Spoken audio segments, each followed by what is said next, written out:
Hey everybody, it's all meat and barbecues at the South by Southwest wrap-up show. Got a button here.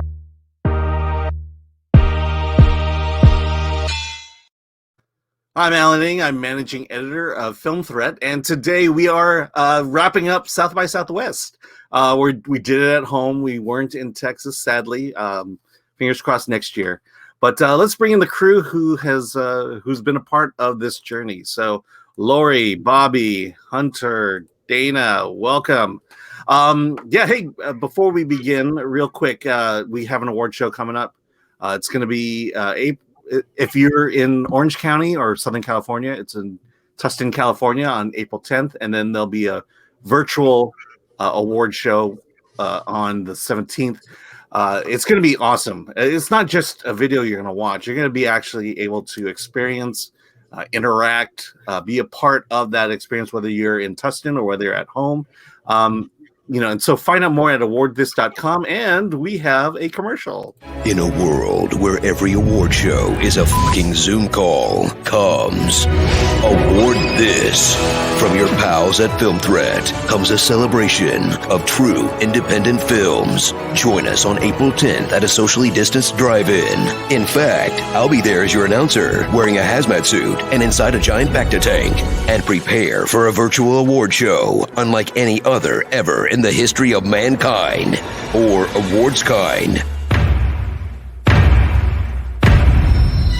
Award This 2021. It's happening, whether you like it or not. Drive-in live event on Saturday, April 10th. Virtual award show on Sunday, April 18th. Get tickets now at awardthis.com. All right, yeah, be sure to join us, whether online or in person. Just in case you want to know, the in-person event is a drive-in event. It's COVID safe. Also, we are celebrating independent film, especially the great independent film of last year. The films we're not talking about, but we should be talking about. So join us for that. All right. Hey, welcome everybody. Let's see. We were last time we were at South by Southwest. It was 2 years ago. Bobby and I were there. And then last year, of course, everything shut down. I ate my cost of my plane tickets. And so we did I. Virtually. So just real quick, little discussion here. What's your experience been like with South by Southwest? I'll tell you, of all the festivals, virtual festivals we've gone to, this was probably one of the most confusing apps I've ever used. And getting to my movie was very difficult.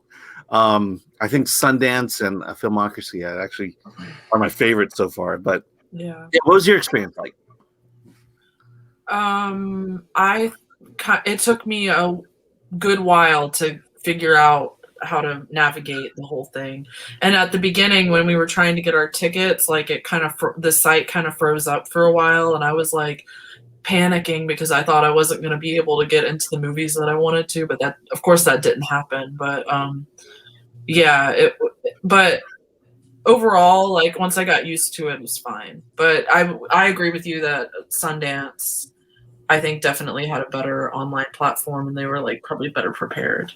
Yeah, I mean the registration to Sundance was horrible, but once it started, yeah, I got into everything. You have to trade one for the other or something. Yeah. I didn't go to Sundance. I don't have a basis for this, but I didn't use the actual app that they have. I just used it on my Chromebook. I had no problems with it other than the first day where I think it just got overwhelmed with people trying to get to movies, and it crashed for a little bit. Beyond that, I didn't have any issues with it. I was able to find my movies pretty well. The only confusing part is when you're looking for your movie, you have to go to each individual day. Yeah. Because it'll only show you for one day at a time. So that part was a little confusing. But beyond that, I didn't have any problems finding stuff. Yeah. My one problem was with the movie I was most excited to see, which was Without Getting Killed or Caught. I just found no way to watch it. I didn't know there was no way to access it. And I emailed their people and never got a reply. So that was a failure. Wow. Did you reserve your spot for that movie? No, it wasn't even on the schedule. Huh. Okay. Really? Yeah. Yeah, I That's mean, that was the incredible. thing that I ran into is, I want to watch a bunch of movies. I watched it on my Apple TV. And, if you didn't register for the movie, it wouldn't let you have access to it. And so I had to figure out, I couldn't do it online, so I had to do it on the app, but you could do it online. And, and somehow I managed to register, and then it unlocked itself on my Apple TV. But then, some movies had different specific times that you could access it. So Yeah. I did. Yeah, there were certain films that they didn't release until like the day of, and then like you got a 4-hour window, which I just don't think is that great because Sundance allowed you to watch things for like 3 or 4 days if you wanted to, and I appreciated that. And I felt like it's just such a fear factor when you at Sundance, all my films were erased. I wasn't in any of them. And I'm like, okay, great, this isn't going to happen. And then, sure enough, I got to watch everything I wanted and whatever. Yeah. And I just felt like they overdid these applications so much that you get lost, and then your own time trying to figure out things, it gets very stressful. And for South by Southwest, I had time to figure out stuff, so I kind of navigated my way through. But I think like the one thing I missed was like a Q&A at the end of a film with South by Southwest. And then they had like the chat thing going, which was cool because the filmmakers were on there if you caught them. But you had to be on the app for that. Yeah, you had to be on it. And I felt that Slam Dance was the best. I felt like that was easy. Oh yeah. It went on forever. I loved they did it right, I thought. Yeah. Yeah. Well, yeah. I mean, wait till you go to award this. You'll see. I can't stress it. It's going to be a great experience for you guys. It's going to be we're using a similar platform that a few other film festivals have used. And so I would highly awardthis.com. Okay. Enough shilling on my part. Okay. So let's talk about the movies we saw. So here we go. We're going to shift to Lori. Tell us about what film do you want to talk about? I think okay, so The Feast. It's a Welsh movie, and it translates to something like, let me see, hold on. I obviously don't speak Welsh. Let's see. Sorry. Is it Welsh English? Or... The thing that's funny about it is that most of the English stuff is swear words. So like anytime that someone curses, it's in English. So you kind of get the point. Even if you didn't have subtitles, you'd be like, okay, that guy's mad right now because he just said shit or whatever, So this movie is about a wealthy family that there's a parliamentarian, the head parliamentarian of Wales, and his wife and his 2 sons, adult sons. They all live in this really opulent, crazy house in the Welsh countryside. And the whole thing is about them having dinner with their neighbor and this guy that is their business partner.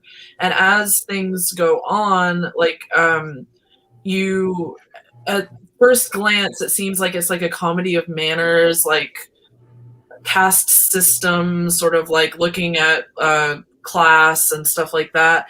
And then as the layers unfold, it becomes this weird folk horror, identity exploration sort of thing. I like it a lot because it has a ton of layers and it's unexpected results at the end, I mean, was there a basic plot, or did I miss that? The basic plot is a woman and her husband are trying to convince their neighbor to sell off their land to these companies that will you can still live on the land, but they will drill and give you money for the stuff that they drill off your property. And then there's this young woman who is there to help the wife prepare the meal, and then it's about the meal. But so it seems very kind of boring at face value, but it turns into something completely different at the end. So is this a jump scare style of horror movie? Is it a psychological horror movie? It's much more, I would say that it has elements of both, but that it's much more psychological, and then it kind of goes into something very different. Like it's like a folk horror aspect that comes completely out of nowhere, completely unexpected. And it's interesting because there's like mythology involved, but it's never given a name, which I thought was interesting. Like there's some force at play, but there's no name to it. Yeah. So what did you wind up giving it? What kind of score? I gave it a 9 just because I thought it was really intelligent. I like horror movies that you have to think about, and this one is one of those for sure. Yeah, is it like Scream, think about it, or is it like is it a little more deeper than that? It's deeper than that. I would say it's like closer to like The Witch, or not, well, more like Midsummer, The Witch, that kind of stuff, except it's a little bit more modernized. So is it really gory then? No. Okay. Like what I'm trying to say is, like, if I tell you that it is or isn't one thing, like it kind of ruins it, because the impact of this movie is in the layers being unfold. So you're kind of like, you think it's one thing and then it turns into something completely different. Okay. So you think you're watching this movie about some rich people having dinner, and then it turns into like a folk horror morality tale sort of. Okay. All right. Okay, and now Don't watch this on an empty stomach. Sorry? Don't watch this on an empty stomach. The only thing, don't watch it if you're a vegetarian. That is something I can say for sure. Like, yeah. Okay, so you're intriguing me more and more. Hunter, you had a question? Yeah, it's like that. So you can't say quite what the actual dinner is, because I'm very curious. Well, no, I can. It's 2 rabbits that the family patriarch shoots himself out in the woods, but this really upsets the waitress, and that ends up being very important. Is it rabbit soup? Is it like grilled rabbit? It's it's Prayer like rabbit. roasted Watch rabbit. the movie, Hunter. Yeah, there you go. That's enough to watch the movie. It's Fatal Attraction rabbit. All right. Okay, here we go. Bobby, talk me out. What did you see?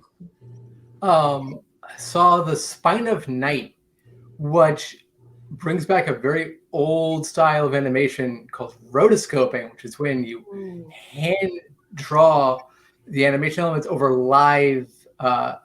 over footage that was filmed in live action. And really, this had its heyday in like the mid to late 70s through about the mid 80s. Heavy metal, lots of Ralph Bakshi movies used it. It's a fantasy world in which there's not really a main protagonist, there's a main antagonist, and he's trying to take over the world through the use of this magic flower petal, essentially. And you're watching how he's destroying this fantasy land by doing that. Wow. I saw that on the cast list that Richard E. Grant is in this movie, and I am obsessed with him. So can you tell me more about his role in the film? Yeah, he plays the Guardian. That's the only name the character is given. And he's the person who's sort of the caretaker / guardian of the area where this magical flower known as the bloom comes from. And then Lucy Lawless plays Tizad, who is this nature shaman who is determined to get to where he lives, high up on this mountain, to convince him to help stop the destruction of the world. because he's been far removed from anything involving this universe, possibly for centuries. But the amount of actual time, at least several decades, the amount of time's a little iffy there because we jump through eras and time frames very quickly. So there are like steampunk elements to it, and it's very violent and very graphic, and definitely not for the squeamish. Oh, I mean, is it? It sounds fantasy, but is it fantasy? Is it horror? It's definitely fantasy. Horror, not so much. It's really violent in the same way something like heavy metal or Fire and Ice is extremely violent, not really horrific. Again, it's very brutal. There's a lot of blood. There's a lot of guts. Patton Oswalt plays a character, an evil person. He's a bad guy in the movie. And at one point, his face gets burned off, and he's talking to his prisoners who burned off his face, and you can see the muscle and the bone underneath it and stuff. Oh, it's real gnarly. So would you say, sorry, Alan, would you say that the rotoscoping like served the plot? Do you think it was necessary, or do you think it would have been better as live action, or do you think that it would have been that it needed to be rotoscoped? I think given what they're trying to do, how they're trying to do it, and the intense level of details in both the character animation and specifically the backgrounds, the movie's main selling point is it's gorgeous. It is a gorgeous film. Every shot is a visual masterwork. And because there's a certain raw component to rotoscoping, because little human ticks and movements are captured more fluidly than if you were just animating it in a more traditional sense, be it 2D or 3D animation. It adds to that overall intensity that comes from the brutal violence, comes from this crazy world and things like that. Nice. So now, compared to Bakshi, what is the quality of the animation? I think that depends on which Bakshi projects we're talking about. Yeah. If we're talking about, you mentioned it's gorgeous, but yeah, its most direct comparisons are, of course, Fire and Ice, which Bakshi collaborated with Frank Frazetta on. And I would say this is close to, but doesn't quite top that film in terms of the sheer visual grandeur. I mean, Fire and Ice had freaking James Gurney of Dinotopia work on its backgrounds. It's really hard to top that. It's really hard to top that on an independent movie that took 7 years to make. So considering all that, like, it's fantastic. Now, my impression of this movie is that it's a movie with a lot of broad appeal based on the cast. Is that correct? Or is it more of like an avant-garde, weirdo, artsy-fartsy? Yeah, no. I think the only people playing to what would be considered any kind of type is Lorry, forgive me, I'm going to mispronounce his name, Joe Manganiello? Joe Manganiello. Yeah. Thank you. Okay, there you go. He's in it as the sort of right-hand henchman to the Patton Oswalt character, and he's this, tough guy kind of thing. And he's really the only person in the cast who's playing to what people would immediately think of when they think he's in a fantasy animated movie. Everybody else is playing not necessarily against type, but not exactly for type either. Yeah. Okay. Wow. Okay. You sold me. I love Joe Manganiello, by the way, just so everybody knows. I can't wait to watch Arch Enemy. Is that what that's called? That sounds great. Yes. Oh my God. That's another story for another time, but that movie rules. Yeah. And plus the dudes, I understand the dude's way into Dungeons and Dragons. So. Yes. Yeah, he is. He has his own. Wouldn't surprise me. No kidding. Wow. Okay, here we go. All right, Hunter, what did you see? I saw Tom Petty, Somewhere You Feel Free, and it's Tom Petty, not Tom Petty, by the way. I respect the contrarianism. But I really like this documentary because mainly of the structure, because a lot of the other stuff, it has a lot of the basic elements, like, it has the photos and the great video and the music and the interviews, But what this movie really nails is the structure, because it has this like very stream of consciousness structure to it. So you never feel like you're watching a PowerPoint presentation or like bullet points of someone's life. You feel like you're just hanging out in that world. And even though it takes place over 2 years, it has a very day in the life quality to it, which is a really difficult thing to capture, I think, because you don't feel like you're being rushed through chronological events. You feel like you're just kind of there, and you're kind of learning by accident, to quote Bart Simpson. So yeah, it's a very good documentary. Would you say that it kind of has stuff for both the casual Tom Petty fan and also like the hardcore like rabid fans as well? Yeah, it's the whole movie is basically about the making of one album, Wildflowers, which came out in '94. So yeah, and the thing about Tom Petty is that no matter what album you take, there's a lot of hits on it, and it's very poppy. So there's a very broad appeal, just kind of naturally based on the subject matter. But yeah, and if you're a hardcore fan, according to the beginning of the documentary, a lot of this is never before seen footage. A lot of it 16 millimeter, just kind of very just casual behind the scenes footage, which is really cool to watch. So yeah, I think there's a lot of appeal here. Yeah. So Hunter, I saw it too, and I thought the same as you did, that it's a really well done film. And not that I'm a big Tom Petty fan, but he's just one of those musicians. And with the Heartbreakers, you heard his music, you turned the dial on the radio, and there was always a Tom Petty song for like 2 years in a row. And I never realized how many other musicians he brought in to play with him that the film brings out, and their dedication to Tom, who was very, very quiet about his life. And I wondered if you comment, like, you don't really get inside his world. It's strictly music.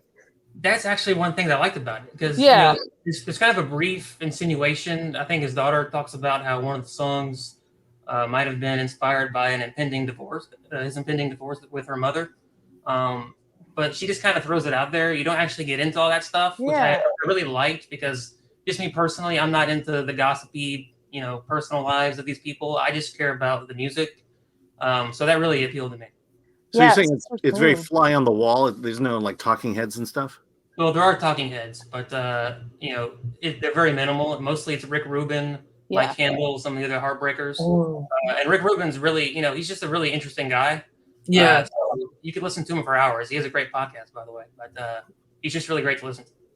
So if Tom Petty had all these hits from essentially every album he ever made, why focus on Wildflowers? Yeah, so that's a big thing in the movie, where Wildflowers was kind of it's a more sparse album, kind of like what Rick Rubin would do later with Johnny Cash, where you kind of bring it back to the basics. Mm-hmm. This album it's very low key and a little more folky than the pop stuff, and they kind of lean into that in the documentary with it being a more personal album. So you get to see, it meshes with the style of the documentary, where it's a very kind of organic, very not lazy documentary, but like very easygoing style. Yeah, I'm getting the sense that maybe also that this just happened to be the recording session that they brought cameras in versus any of the other albums. Yeah, well, it's based on never before seen footage, so they found the footage, and then I don't know if they decided to build something around that footage, or I don't know how it came together. I thought what was really cool about the film was the whole style that Tom Petty, the Heartbreakers, and the session musicians he brought in, and how they developed the songs, and they were very like bare minimum. That storage space that they used to practice in, and they Tom Petty just just walked into things like it wasn't flashy. He was so low key, but I love the fact that they had this huge like board of they recorded like an upteen amount of songs, and they had enough for a double album, and then there was too much and they had to cut it down, and nobody knew what to choose, and so they had this whole graphic thing going on, like who did what. It was this huge board, and then there was a section like whatever else they had to add like something wacky to each song, and and that just defunct the whole idea of all this process, which I love. Well, I think that's a great idea. Like they come up with a song, they're like, well, let's try to make it weird, or let's try to make it subversive in some way. Let's not just keep it the way we think it might be. Yeah. All right, awesome. What rating did you give it? I'm gonna say 9. I think. All right, okay. Yeah, so that good. All right, awesome. All right, Dana, what did you see? So I saw As We Are Gods, which is a film about a prolific figure named Stuart Brand. And what's fascinating about this film is, one, I never heard of the guy until I watched the movie.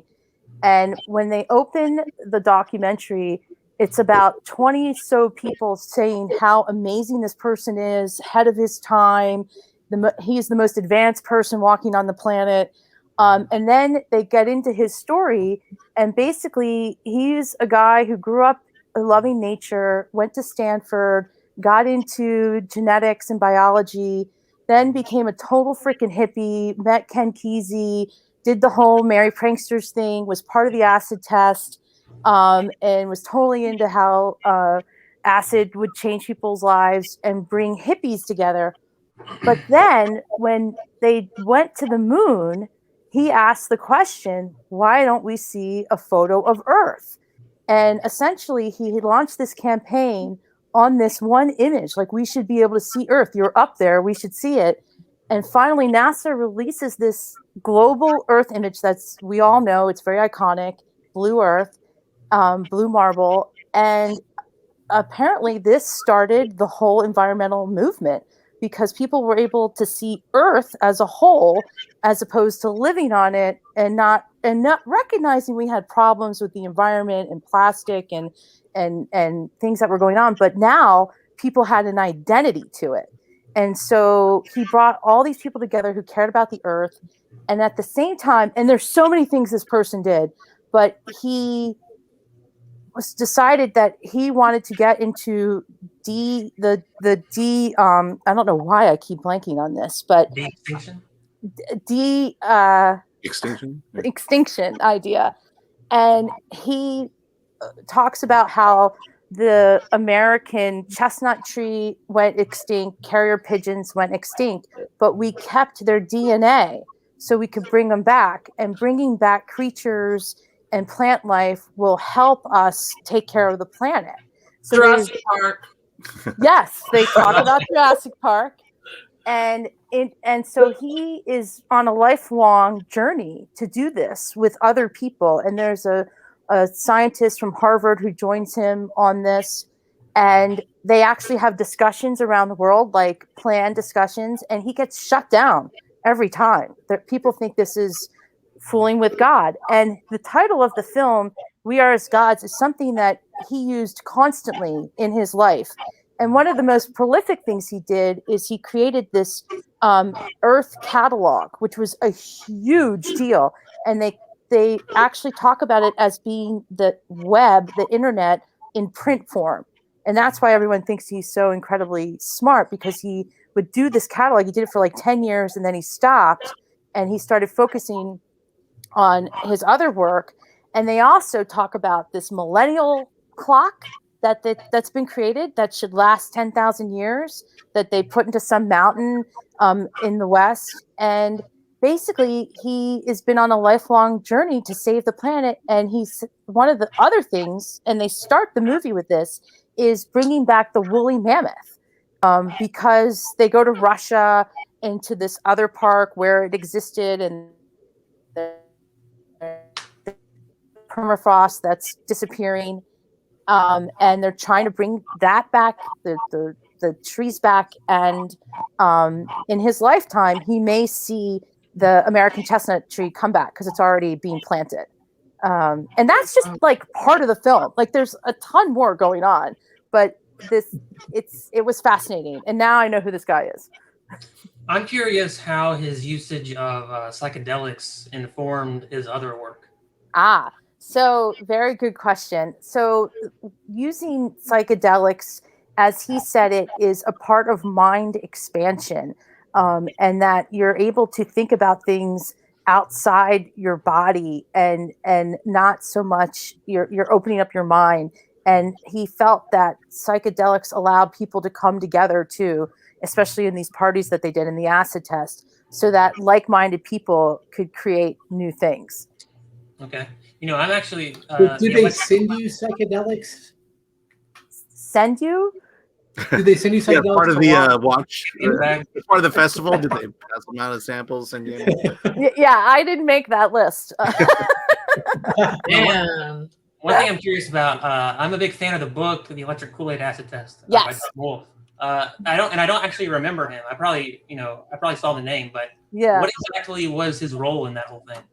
Well, he talked more about Ken Kesey and not so much about Tom Wolfe. And they didn't mention that title, but his role is that he and Ken Kesey were very good friends, and he was pretty much a part of the Merry Prankster group.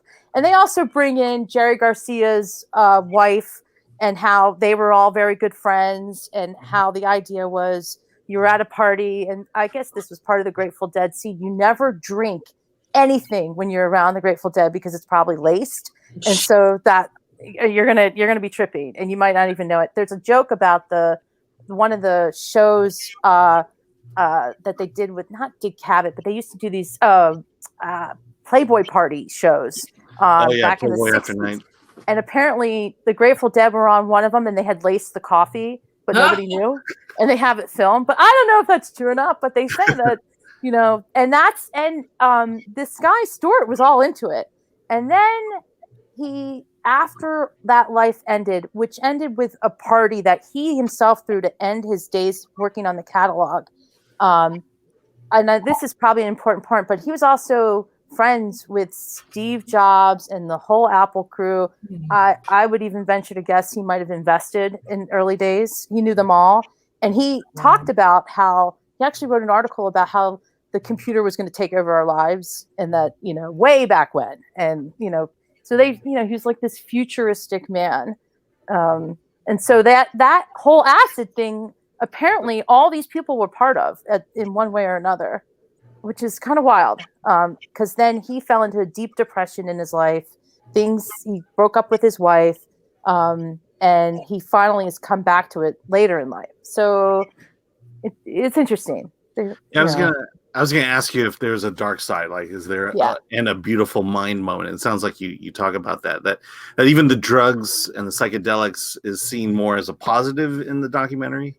Definitely, until you find out he gets extremely depressed, and mainly because the work he did with the catalog, which was extremely successful, that when he ended it, he threw a party, and he made so much money that he decided to do a prize of $20,000 to someone who could explain, what's the purpose of keeping this catalog around? What are we doing?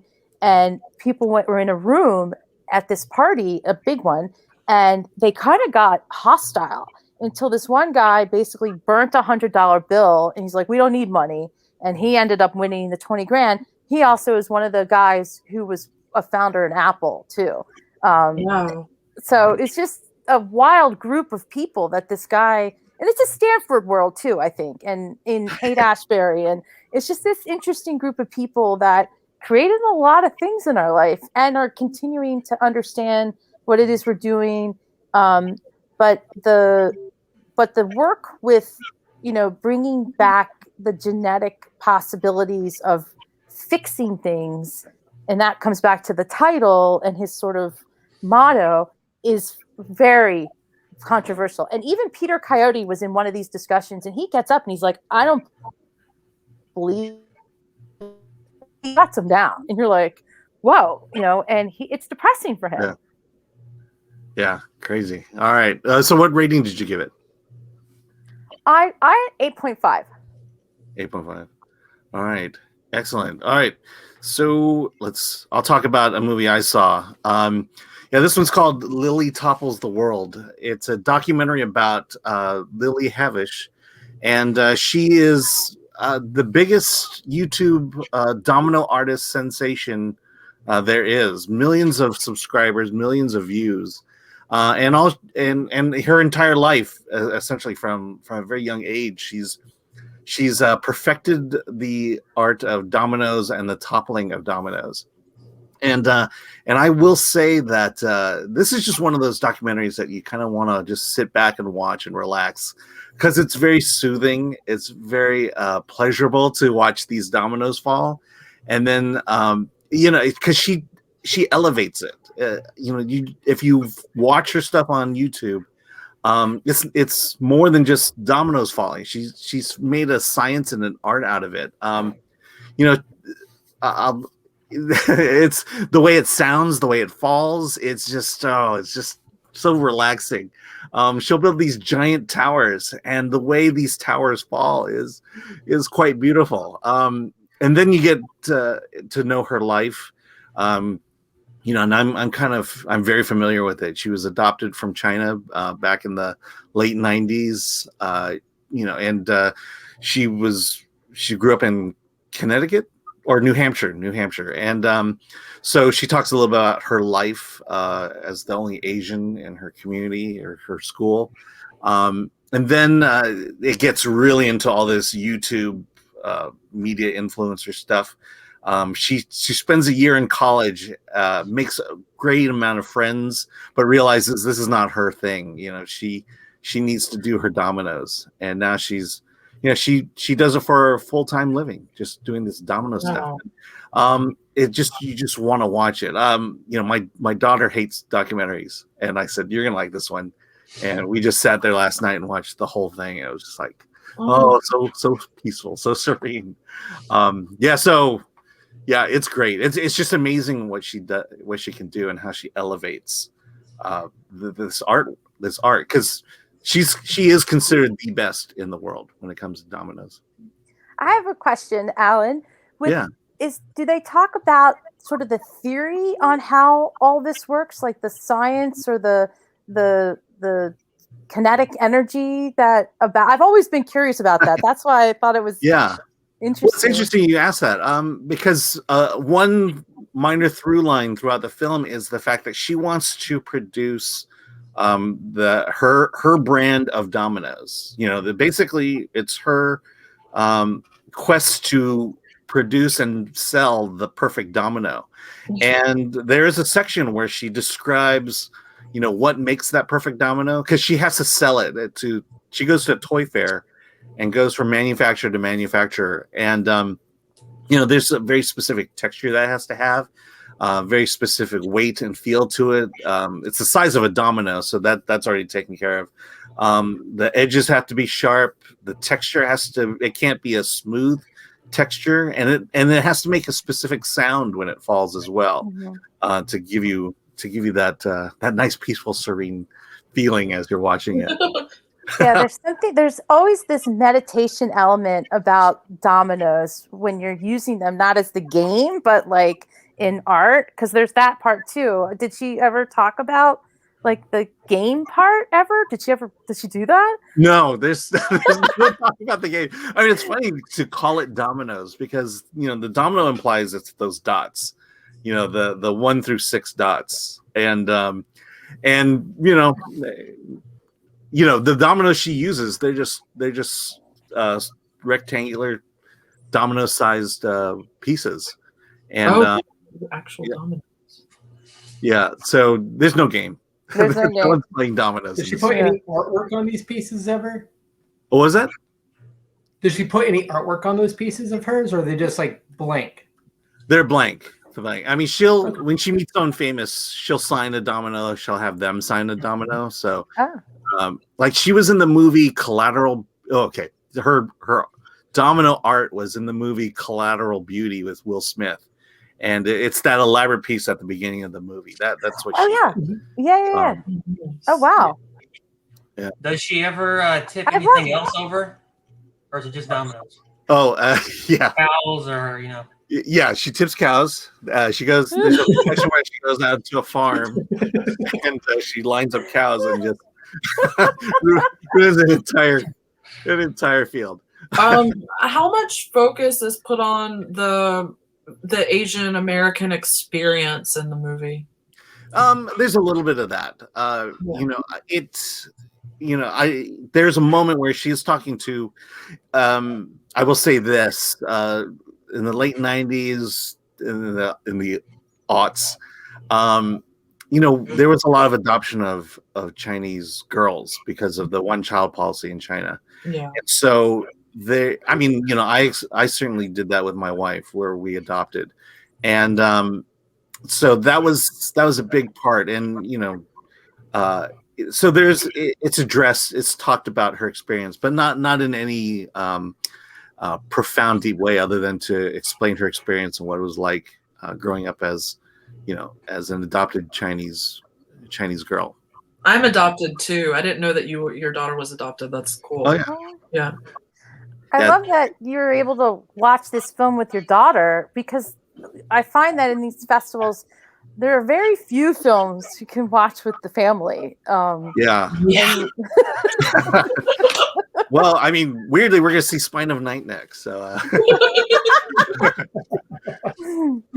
yeah, I mean, we did that with Sundance, with Superior, and she just kind of wandered in because you're watching these things on your television, and so she just kind of wandered in and got kind of ripped with these thrillers. So, yeah, it's a great experience, and who knows? I mean, we can get into a big Marvel discussion at this point. All right. So, I gave it 8.5 out of 5. I just, it's just kind of nice to see a documentary that's about something fun and nothing too heady and nothing too weighty. But it's a good looking document, especially if you're into Domino's and have seen her work, because it is truly top of the line art, Domino art. Wow. Okay, let's see. Lori, tell us about your next movie. Okay, so this is another documentary, very different though. It's called Woodlands, Dark and Days Bewitched, a history of folk horror. So this film is directed by, I'm going to say her name incorrectly, I know it, but it's Kirla Janice. And the thing that's cool about her as a person in general is that she was a part of this organization she's the founder of this organization called the Miskatonic Institute of Horror Studies, which has branches in New York, Los Angeles, and London. And what they do the classes online now, but they used to have classes that you could go to and see these seminars about like different aspects of the genre of horror. Like there was one that I went to recently that was about horror movies, like TV movies from the 70s, for example. So she's written a book called Psychotic Women, which is about women in horror. So she knows a lot about the genre of horror, and she's probably the perfect person to make this documentary, because it is the most in-depth documentary about anything related to horror I have ever seen. Like it is, which it could be a positive or a negative depending upon who's watching it. This movie is like 3 hours and 15 minutes long. So it talks about anything that you could possibly imagine related to folk horror, which is like movies like The Wicker Man or Midsummer, The Witch, stuff like that, which is funny that I talked about The Feast earlier because it's kind of in the same genre. But she interviews like all sorts of experts, like journalists, filmmakers, people who've written histories about like folk horror literature, like somebody who's like an expert on H.P. Lovecraft, like people, just all sorts of people that know like everything about folk horror. I came away from this movie with a list of, I have this composition notebook right here, and it has 5 pages full of movies that I have never seen before. Wow. That are folk horror movies. that I want to see now after watching this movie. There's like so many clips of so many films from around the world, stuff I've never heard of, which like, not saying that I've heard of everything or whatever, but like I have heard of a lot of stuff when it comes to horror. So I was really surprised, like, at the wealth of I don't want to say content, but the wealth of films that are out there that, you know, explore this really cool subgenre of horror. Yeah. So So I have a question about the documentary. In recent years, movies like It Follows, The Babadook, Lights Out, things like that have been called parable horror, and they obviously take a lot of cues from folk horror in terms of how they use their settings and locations. Does the movie delve into those parallels at all, or is it strictly looking at like the history of? No, what's cool about it is that it actually mentions the Babadook. It kind of like talks about the past, present, and future of the genre, and like what's happening now in cinema, like whether independent or mainstream, and what they're doing to make it like more of a current relevant thing, rather than just being like, oh, this is a movie about some witch in the woods or whatever. Like, so, I mean, did that answer your question, or? Yes. Okay. Yeah. yeah, I'm curious about, you know, we're obviously an independent film outlet. You know, to me, there's the big studio horror films, you know, the ones that, you know, I think are there just for the sake of, you know, creating the thrill, creating the scare. And then I think there's everything else that, you know, and I feel like that maybe that's what this is talking about, or is it kind of all inclusive in terms of the entire It's all inclusive. It goes from like, you know, let's think of what the most, probably like, you know, Midsummer, which is like which could be, some people consider that an independent film, which I think is hilarious, but like it goes from like the bigger stuff to films that were made on like very low budget. And I think that the good thing about folk horror is that you can make a folk horror movie with a low budget, because you can just go out in the woods, like Blair Witch Project, which oddly enough they didn't talk about that movie in this film at all, which is bizarre to me. But I feel like, you know, that movie was made with very little money, was steady, you know, a handheld camera, was like revolutionary, and was, you know, it came out of nowhere. So it does talk about like all strata or of film. Like, it's not just like the big guys, it's the stuff that is really obscure that someone, you know, spent like $50,000 to make. And I think that they Kira Janice and like the people that are involved are like big champions of independent film. So I think it's so interesting how this horror folk genre doesn't necessarily attract. It's not all about loving horror, because it's the category that the film I reviewed for Slamdance that Matthew Wade made. Oh God, I always screw up this title. It's a black yawn. It's based on the Black Lovecraft. Rift. The Black Rift Begins to Yawn is based on a P.T. Lovecraft story. Wow. But my fascination with the work of Matthew Wade and similar pieces is that I love the artistic ability that these filmmakers have to reveal these stories, or the impression of these like horror folklores. And I honestly am not, I do love horror. It's just, I don't know enough about it. And I find like you come to it from all these different angles, and it's super cool that someone's sort of cataloging it or following it, or it's like a brand new genre almost that no one talks about.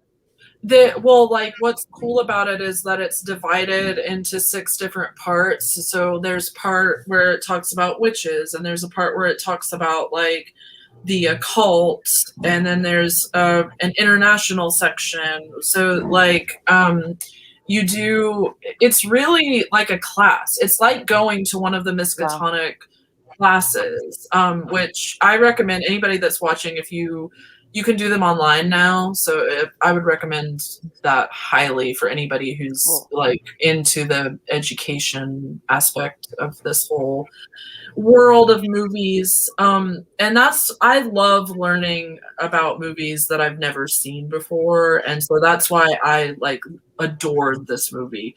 And I gave it a 10. And I think that like anybody who's as much of there's people who are way more like crazy about horror than I am, but like people who love horror would love this movie. So. Yeah. Do you think it'd be a good primer for someone not into horror, or? Yes, actually, because it depends on if you were absolutely abhorrent to the idea of it, then no, because like it's not gonna change your fundamental ideal about it. But if you're like on the fence on whether or not you're gonna like this genre of film, this might convince you that you would want to watch these movies. All right. So very good. Cool. All right. Let me shuffle us a moment here. Okay. Bobby, what did you see? One of the other movies I saw, it's the only movie I saw twice. I watched it twice, was a Witch Hunt, written and directed by Elle Callahan. It's her sophomore debut feature. Sophomore directorial feature-length feature. And it's about alternate history America where witches are real and they're outlawed. So witches try to escape south of the border to Mexico along what's essentially a witch underground railroad. And these two sister witches come to stay with their main family. And the person who's supposed to pick them up and deliver them to the wall never shows up. And it's about the pressure coming down from the Bureau of Witch Investigations, the BWI. The lead agent there, Hawthorne, is like searching for these witches. And that's the story. It's filtered through the eyes of a character named Claire, a teenage girl roughly the same age as the older of the two sister witches. Yeah, so the way you're describing it, I'm wondering, is it a big tale that with a very large world, or does it like take place in for the most part, a single location? It takes place in a small town. It's not set just to the house of our family. It's multiple locations. The school, the high school, features very prominently in it. A few pieces around town, like the movie theater, a particular bar, things like that. But a lot of it is at the house or the surrounding acreage. It's not like in a suburb or anything. So is it like a higher budget independent film, or is it? I don't know what the budget was, but whatever it was, it's all up on screen. It looks fantastic. Really strong set designs, real eerie. Like the house where everybody stays has this panel that's removed, and it's not just a little room in there; it's a whole section behind the house. These witches can like hide in and move around and go from room to room in, which is really cool. And then the wall itself is really pretty. People have done artwork on the wall. There's a blue cross that becomes very prominent later on. And the special effects are really subtle for the most part, but they hold up pretty well. So you actually do see witches at work? A little bit, yeah. Sometimes it's like they didn't mean to do something, and sometimes they're intentionally doing a spell. So it looks good, sequence involving water going in and out of a glass. It's really cool. Yeah. So it looked good. So did the story work? I guess that's ultimately what we want to know. Absolutely. The story works really well. I don't want to give too much away. There's a turn with one of the characters you'll know very early on. But it's not really about that. It's about how her relationship with these witches affects everything else she sees and does. And the ending is a little ambiguous, which I really like. I don't want to give that away, but it absolutely works.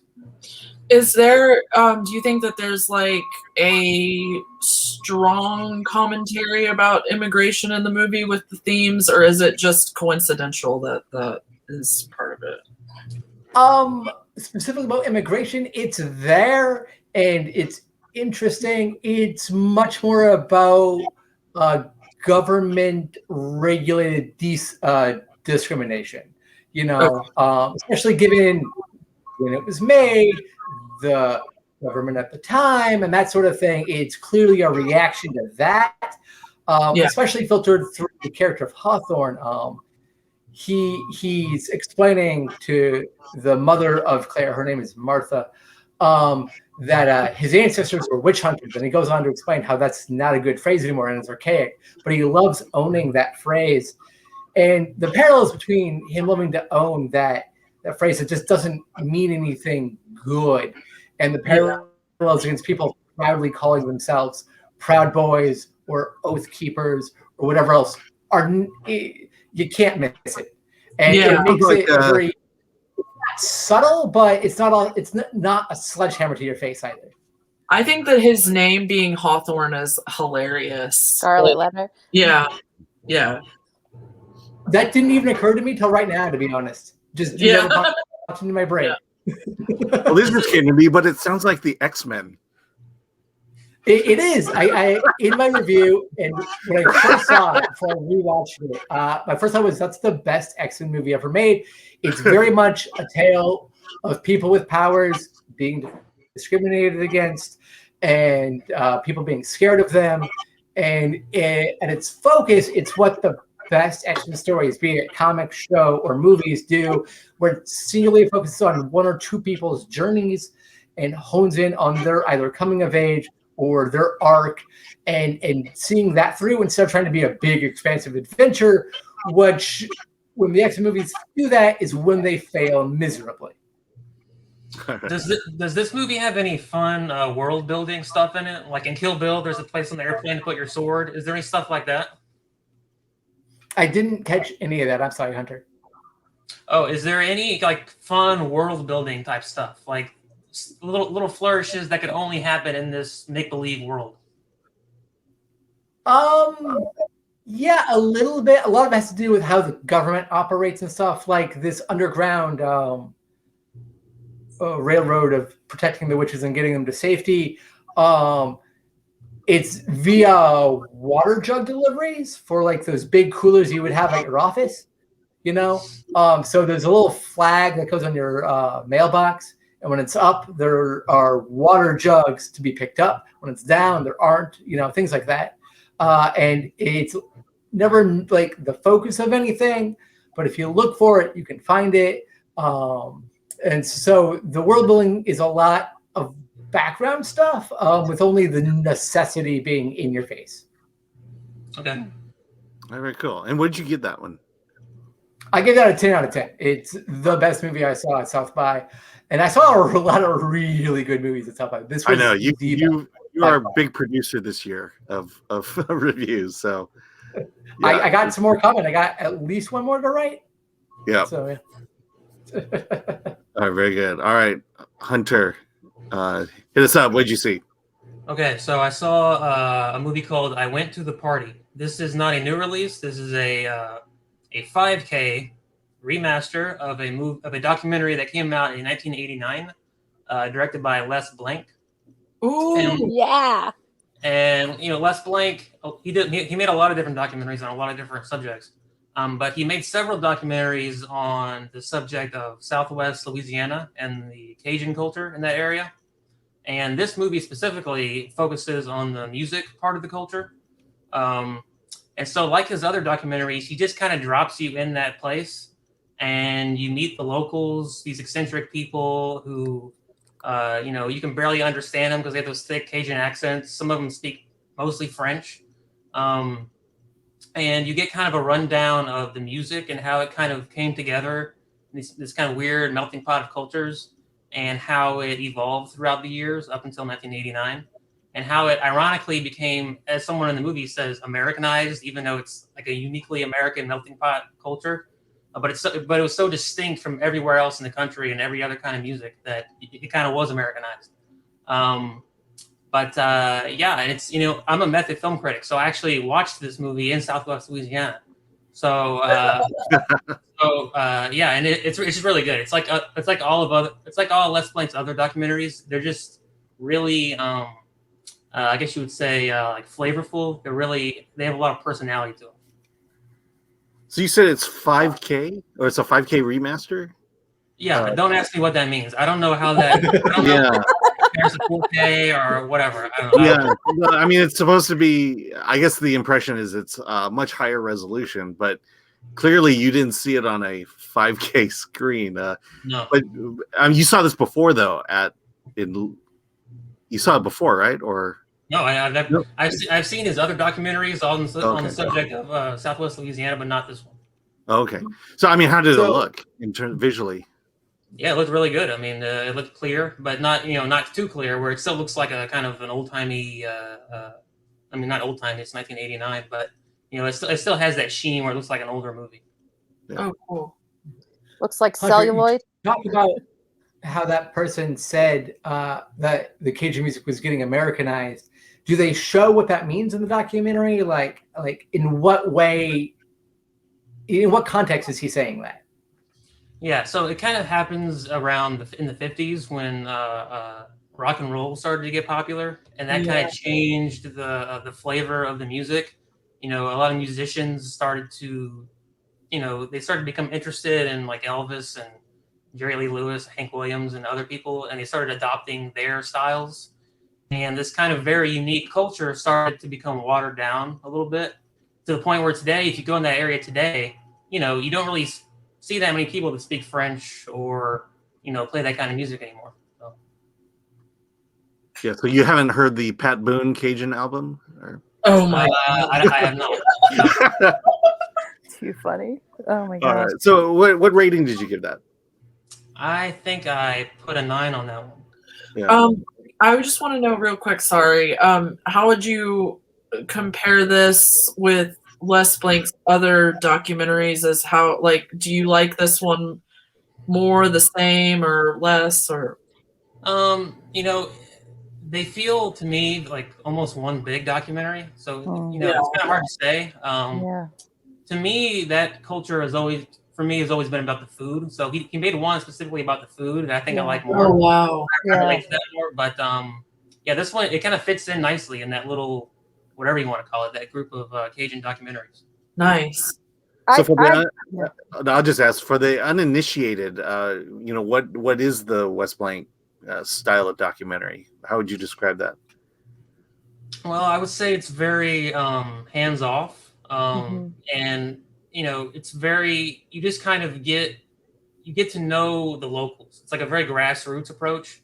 So the people being interviewed, they're not, they're not academics. They're not at LSU. They're just kind of the locals. They're just kind of the guy on his rocking chair, telling the story about, what he remembers growing up or whatever. And so it's from the bottom up. It's not, it's not academic, right? Yeah. Don't you love how Les Blank, and I think this is why he's such an amazing filmmaker, manages to make people he's able to get the stories and comfort out of people, but he has this ability of making what seems something you don't even want to go near seem so beautiful and connective, and he takes away those layers of fear and naivete. That's why I love his films, all of them, because he just takes you in. I don't know how he does it, but they're all like that. Well, they have that home video feel to them, where they feel very comfortable. You feel at home when you're watching. Yeah. Yeah, and you're not being lectured to or anything like that. You're not. Yeah, like I said, it's not academic. It's not like, hey, dummy, here's the story about this thing you don't know anything about. And here's why. Let me tell you why they said this or why this happened. Yeah. All right, very good. Dana. Well, that's a good segue, Hunter, into Demi Lovato's Dance the Devil, Dancing with the Devil. So not knowing much about her, by the way, going into this film, except I knew her name. knew that she had overdosed, and that's about it. And I think I may have caught her Grammy performance. She started to sing, stopped, and then so I didn't know much. But I have to say, for someone of her stature and her worldwide not ability to have, she has a huge audience, huge, lots of fans, lots of young teenage fans, people who are very inspired by her. She bears all, and she calls herself a junkie, and not just any junkie, like the real deal. And her whole life is put on display. In fact, the film shows clips and interviews from a documentary that was being made about her that she shut down, that no one's ever seen. And so they brought it back to life in pieces, trying to understand herself and why she fell apart, why she's a junkie, how she's trying to stay clean. And she admits that she doesn't know if she will. And she was hardcore. She overdosed with something that was laced with fentanyl. I think it was heroin laced with fentanyl. It was something so outrageous that no one should be alive. And she shouldn't be alive. And she even says she's 9 lives and she's pretty much used them all. And she is a party girl. There's no question about it. But she's extremely talented. And that was pretty obvious, that she maintained and continued to grow a fan base no matter how screwed up she was. And she has the support of a family that sticks by her. In this whole process, she gets engaged and it breaks up. She's in quarantine, and she could have been overdosing many a time, but she's still around and she's still telling her story. She's not, I'm going to say, the film doesn't really say this, but she's not well. And I'm going to guess she's got some serious health problems that will continue in her life. So she is dancing with the devil, and so to speak. You don't get as much as her music as I would have wanted to hear and know, but I think this, and I do feel not so much propaganda, but it's a warning to people. And when you're under the pressure of what she's doing as a performer, as a woman, as someone who's got to maintain an image and a high-end lifestyle, whatever that is for that world, it's too much. And also she's a Latina woman, so there's a lot going on there that people can understand on how you would break down. So, do you think that this is a good movie for like addicts who have kind of been through something similar to watch? Do you think that it would be uplifting for people in that situation?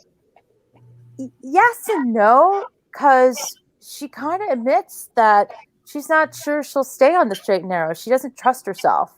Oh, wow. And I'm not sure that that's good, but at the same time, she shouldn't be alive. And people, and her doctor gets on to say there's no reason for her to be here. She tipped the scales big time. Yeah, I remember her. She's one of those Disney Channel kids. Yeah. I believe she left after the first or second season of the TV show she was the star of. Right. And so, but the other impression I also got was that she comes from a fairly strong family too. Mm-hmm. And so it seems like this is a cautionary tale about getting into Hollywood acting and the pressures that particularly women have in terms of, what's expected of them, how they're supposed to look, how they're supposed to act, and that whole routine of being being the celebrity that people want to see. I mean, did you get that kind of sense watching it? Yeah, I did. And what was so fascinating is, like I said, I knew so little about her, but it wasn't till like maybe a quarter of the way through the film that you learn about her Disney past. It wasn't up front. It was more about like, be careful what you wish for. If this is this look, this style, this culture that is definitely hers with, what she does and how she does it, and they do interview her fans who are just so inspired by her. And I'm thinking, wow, what is it that she is connecting to? And I think it's because they don't really go into it that much. They're trying to talk to people as if, do you really want this life? Do you think this is the way to be? Should you be putting this kind of idolism up on a pedestal, instead of thinking about who you are as a person? And so it was kind of wacky, and it was also wacky but fascinating. Like, I was glued the whole time, like, because I was like, what else could go on in this woman's life? And switching managers, and she's smart. Like, she knows what she's doing. Someone in her world educated her to, this is how you're going to survive, and you can do this.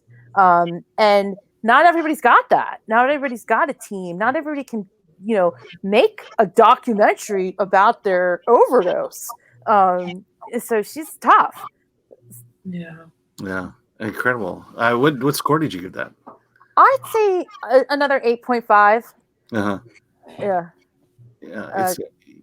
It's just again, it's like, is this the lifestyle? Is the it's that price of fame, so to speak. And, it's a big price, and I don't think people really realize what it is when they go in. Yeah, I remember, I think it was the comedian Artie Lang talk about how there's a certain high you get from an audience that you're trying to replicate in that way. I wonder how much of that was a factor in her life. Oh, absolutely. Absolutely. She has the confidence, and this is why I say she's kind of smart and bold. She has the confidence to, and it reminded me of the woman who did commit suicide or overdose, the amazing singer, jazz. Amy Winehouse. Amy Winehouse reminded me of her, that they have the ability to get on stage completely high out of their head and stop a song and walk away. Like that's bold in my mind. That you're not going to finish these. There's thousands of people out there who've paid to see you, and you can walk off stage. And I think that you're right. And I always think about that, like, whoa, you've got all these behind you, backing, massive stage. You've got people everywhere who are depending on you for money and their income, and you can just walk off no matter what. Like, yeah. I mean, this is the discussion Hollywood doesn't want to have, but there's a discrimination, and it's a discrimination against normal looking people. And the amount of pressure. I mean, she left the Disney Channel show. From my understanding, she left it because of an intense eating disorder problem. Yes. And that just feeds into what Hollywood and to some degree what we want in our stars. We want these perfect, skinny, beautiful people. And we feed into it. And then when you're only reading the trolls online talking about your appearances, that has to have a devastating impact as they're just kind of wailing away at you and your self-image. Oh yeah, I think it chips away, and I think it is a subconscious thing when you start taking drugs to just kind of forget about that stuff and keep going and moving forward. And she in this film shows her real self. Like, you see her in all different stages of her current life. And we are so prone, even all of us who think that we can see life for what it is, we still have that ingrained in us because we've grown up with it. It's part of us. It's everywhere we look. And I think she didn't come out and say that, but that's what she was presenting. Like, you have to get behind the curtain here and see what's real. Yeah, and we still have a system that perpetuates that, and no one's talking about it. No one cares. Well, I think that's why it's the responsibility of artists and like producers and stuff like that to try to make stories with people that aren't like plastic mannequins. You know what I mean? I think that this is like a call to make that kind of make those kind of films or TV shows or whatever. Yeah, and it's getting better. I mean, it's getting more accepted, and I think in a pandemic, and I'm curious to see what comes out of this pandemic and what people have been creating and what they're putting out there.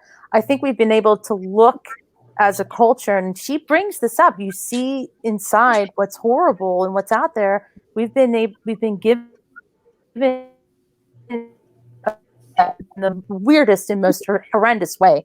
But can we overcome this idea of what we're supposed to be, especially when you have talent, like how it just gets, commercialized and abused by other people?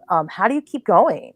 I mean, indie films are, I think they're just a much, they're giving people a chance to, I mean, they have to, because Hollywood's not going to hire average looking people. They're not going to hire imperfect people. And that's the great thing about independent film. That's the pool we can choose from. And there's great talent out there. It's what we're left with. There's a few hot, cheap people out there. Absolutely. That might be us. I'm glad you got my point, and I'm going to be canceled just a matter of days now. All right. So I'll go. So I saw the last through the Plexi-Glass, the last days of the San Jose.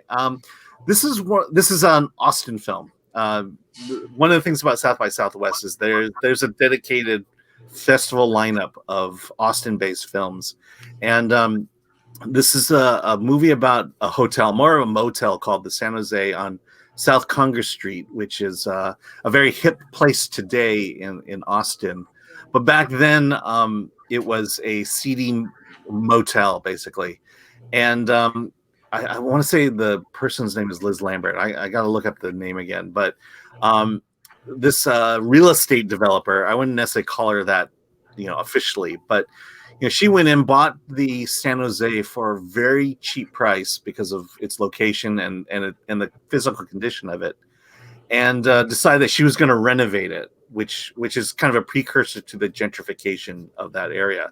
Yeah. But the thing is, no bank would loan her money. She was going to need $1 million to renovate the place. No one would loan her money unless she could actually prove that she could make money doing it. And so what she did was, for, I would say, almost a year, she took her video camera and ran the hotel, just as like if I were to go out and decide, hey, I'm going to run a hotel. Yeah. And then she takes her camera and she basically, through the plexiglass window, documents the people who lived there. And so there's like a mother and a daughter who's, in California, there are laws about, residency laws, but in Texas, I'm pretty sure it's different. But people were using hotels and motels as basically apartments, a non-lease apartment. And so she was talking to and highlighting these, the residents in this motel, mother and daughter. There's a kind of a musician who was on the verge of an MTV deal, and we don't know if that deal was a real one or not. There's drugs, drug users. Obviously people were there to wanting to use the place for a couple hours for whatever reason, and so it documents her journey and the people, and it's just really fascinating because you realize what South or Congress Street along Austin used to be like, and Austin is becoming one of the fastest growing cities in the nation. Oh, yeah. And there's a great deal of gentrification going on. The San Jose was the first basically motel to be renovated, to be rebuilt, and then the entire street just kind of fell in line, and it became this hip street to hang out on when it used to be basically an inner city street. And all that, though, the renovation stuff that takes place like maybe in the last 20 minutes of the film, but it really focuses on the people, and I just found it fascinating. I think I'm really drawn to documentaries that are about people, people in whatever situation they happen to be in, and makes no real comment about it other than the fact that that there are people like us who are just normal, don't have a history or a fascinating story that someone wants to put on film. But we're just people living day to day, just trying to, make it to the next day, and have a dream that maybe we can possibly find, and that's what happens here. And so I just found it fascinating. And then you have that gentrification end of it on the other one, because there's a point where all these people who need this location have to get kicked out in order to renovate the. Whoa. And do you know if she? Okay, I was going to ask, do you know if she allowed some of the residents to move back in once after renovation? They don't mention that, but I think we all know the answer to that question. Yeah. And a lot of it has to do with property values, the value of the home, the fact that she has to now pay off $1 million loan. Yeah. It's one of those things. And what's interesting about her is that she kind of began this movement of real estate development in that area, but she still had the heart for the people and what was going on. And it's played out in mostly narrative and captions, but her where she is now is not where she expected to be. And I'll just say it happens because basically capitalism took over. Yeah. And so I'm curious. It's clear she still had a heart for the people who were living there, but they weren't. I'm pretty sure they weren't living there afterwards. Dana, you want to say? Oh, I'm sorry. I was just curious because they consider that motel like the epicenter of the whole Austin slacker culture. Yeah. And I wonder if they even make a reference to slacker. They do. Yeah. I don't know. I don't remember them using the specific term slacker, but it was definitely the first. I mean, she was the one who put it out there. Basically said, "Okay, I'm going to financially put myself in this risky position," and she made it work. And that whole street is now transformed. And I will say one thing about it is there are documentaries that inspire you to do something bold. This documentary definitely did not inspire me to want to run a motel, because she talks about 80%. She's supposed to be building enough capital to get a loan, but 80% of her time is basically collecting money. Trying to get money out of people who say they're going to pay her off, but then they don't. People there's a confrontation of someone she had to evict. Oh. But then there's also touching stories of the people who lived there and the people who worked for her too. I just found it fascinating. I wouldn't say it's the greatest documentary ever made, but it is definitely interesting to watch. And if you're from Austin, that this movie's for you as well. I mean, I've been on that street, so it's really interesting to hear. But I find that that's true in most places that that there's gentrification, in every city. So it's just I feel like it's kind of universal. That might lend some appeal to the movie, other than to people that are not from Austin.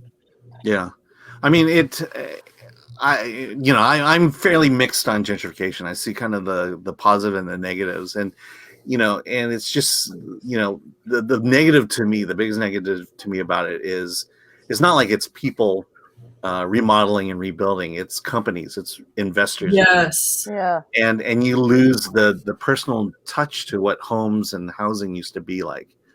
And you definitely get the sense of that at the end of this documentary.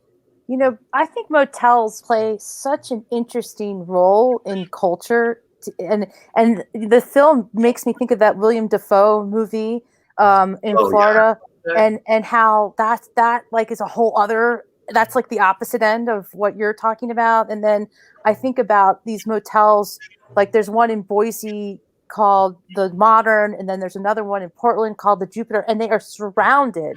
It's a motel that has become this cultural center, mecca, that everybody comes to, and it's this hip thing to do. And yet they're the people who are actually living in them, who come to them, that's the story. It's the life that goes on within and without, and and there's so much more money and heartache that goes into it, I think, than anyone would ever recognize. Yeah, it's funny. I live not too far from Disneyland, and 10 years ago, Disneyland was surrounded by a few of the chain hotels, but for the most part, it was a lot of these mom and pop hotels and motels that were surrounding Disneyland, and they're slowly getting eaten up. And I think this pandemic has pretty much shut the door on a lot of these small businesses as well. And that block, that very large block in Anaheim, is becoming very corporatized and very it's just amazing to see, to just say, 4 years ago, this was just a plain old street next to Disneyland. Yeah, it's crazy. Oh, it's an extension. So I gave it an 8 out of 10. It's just, like I said, I love documentaries that are just about people, and people who are not famous, people who are not, the best, whatever in the world, but it's just people. And that's what I like. Okay, so with that, any last thoughts about South by? I mean, in terms of, we talked about the experience, but what's some of your impressions about the quality of the films you've been seeing this year? Mostly very high. Only saw 2 movies I wouldn't recommend at all. One I didn't even finish, and the other was that the Reality Winner one? No, I finished that one. It's just the review would be a short plot description of the case, and then it was boring. That's all there is to the movie. It's too competent to be bad, and it was not bad enough to be interesting. Yeah. It's the most generic thing I've ever seen in my life. The Fallout, I got less than 5 minutes in, I wanted to punch both main characters to death. They're the worst. That's beyond that, though, I really only gave things a 7 or higher, more or less. It was a really eclectic and very unique movies on display this particular year. I just wanted to mention real quick that I saw this movie called Jacob's Wife, and it's going to be on Shudder, and it has Barbara Crampton and Larry Fessenden.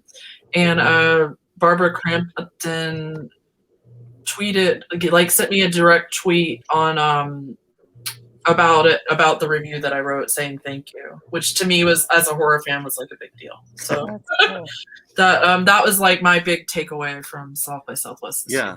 I mean, I will say, of the reviews we posted, and you can go to filmthread.com for those. We're getting a lot of good reaction from that. Who dropped out? Bobby. Bobby had to go. Yeah. Okay. Yeah. I've been very pleased with the reaction a lot of these filmmakers have been giving us during the festival. It's kind of weird seeing it during the actual festival. Yeah. I have never attended South by Southwest. I tried to go, but a hurricane actually kept me away one year. And I was going for the music actually at the time, not the film festival, which has certainly evolved into a class act. And I feel like I saw a lot of good things. The only film I didn't like was a foreign film, because it was a film within a film within a film in 100 different languages. And I was like, I don't care anymore about this. And I'll write that review, because I'm so like, I still can't get the words out for it, because I'm like, what, who cares?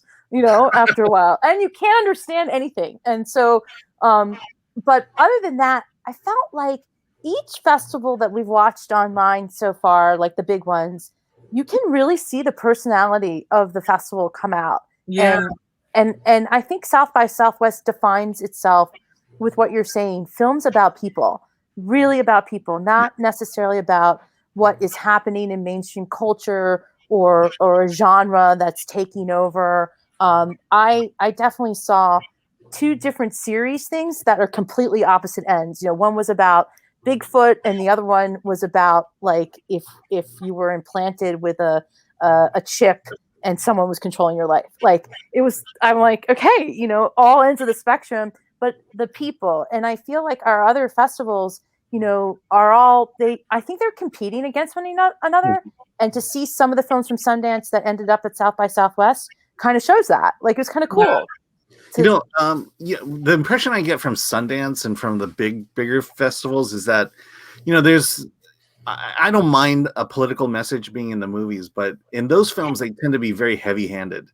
In Sundance, yeah. Yeah. Oh, You know, there's a lot of you know, films with messages behind it, especially at South by here, and yeah, it's just a story they want to tell. Luchadores was one about female wrestlers, Mexican wrestlers, but it's set against the backdrop of the fact that women are being kidnapped and murdered in the middle of the desert, and that the women need to stand together. And that's just, you know, and they're contrasting that with wrestling.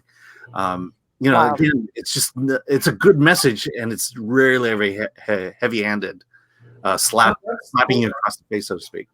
Oh, I should see that. Yeah, the one thing that I want to say, I know the Hunter hasn't said anything, and this is kind of stupid, but it goes with South by Southwest, is I really miss Torchy's tacos, and that's my thing that I miss from not being there in person. I have one right by me.